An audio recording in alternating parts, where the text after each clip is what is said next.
বিসমিল্লাহির রহমানির রহিম। প্রিয় বাংলাদেশ, দীর্ঘ 17 বছর পর স্বদেশে প্রত্যাবর্তন করেছেন বিএনপির ভারপ্রাপ্ত chairman Tarique Rahman.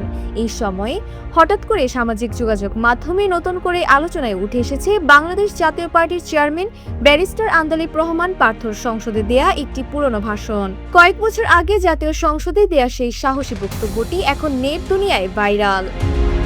It is the reality যে তারেক রহমান ফেরত আসবে and you'll see more of Tarique Rahman. এবং তারেক রহমান কি রাজনীতি করার অধিকার রাখে কি রাখে না, এটা জনগণ ঠিক করবে। যেদিন বাংলাদেশে তারেক রহমান নামবে সেদিনে দেখা যাবে।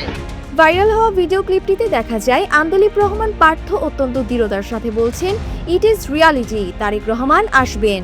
তিনি সেদিন সংসদকে বলেছিলেন তারেক রহমান এদেশে রাজনীতি করতে পারবেন কি পারবেন না সেই ফয়সালা করার একমাত্র অধিকার এদেশের জনগণের।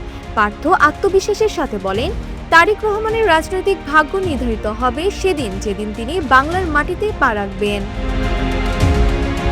তারেক রহমানের প্রত্যাবর্তনের খবরে বিএনপি নেতাকর্মীরা এই ভিডিওটি ব্যাপকভাবে শেয়ার করেছেন। তাদের মতে পার্থর সেই দিনের সেই ভবিষ্যৎবাণী এখন বাস্তবে রূপ নিতে যাচ্ছে। দীর্ঘ 1.5 দশকেরও বেশি সময় পর তারেক রহমানের রাজকীয় প্রত্যাবর্তনের যে পরিবেশ তৈরি হয়েছে তাকে অনেকেই পার্থর বর্ণিত সেই রিয়ালিটির প্রতিফলন হিসেবে দেখছেন। তৎকালীন সময়ে সংসদে দাঁড়িয়ে তারেক রহমানের পক্ষে দেয়া পার্থর সেই বক্তব্যটি ছিল অত্যন্ত দূরদর্শী। গতকাল ঢাকার শাহজালাল আন্তর্জাতিক বিমানবন্দরে তারেক রহমানকে স্বাগত জানাতে নামে মানুষের ঢল।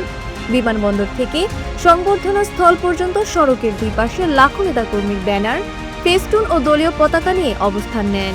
কড়া নিরাপত্তার মধ্য দিয়ে দলের শীর্ষ নেতারা তাকে অভ্যর্থনা জানান। 60 বছর বয়সী এই নেতা 2008 সাল থেকে লন্ডনে অবস্থান করছিলেন। সকলের মতে নির্বাচনের ঠিক আগে তার এই প্রত্যাবর্তন বিএনপির অবস্থানকে আরও শক্তিশালী করেছে।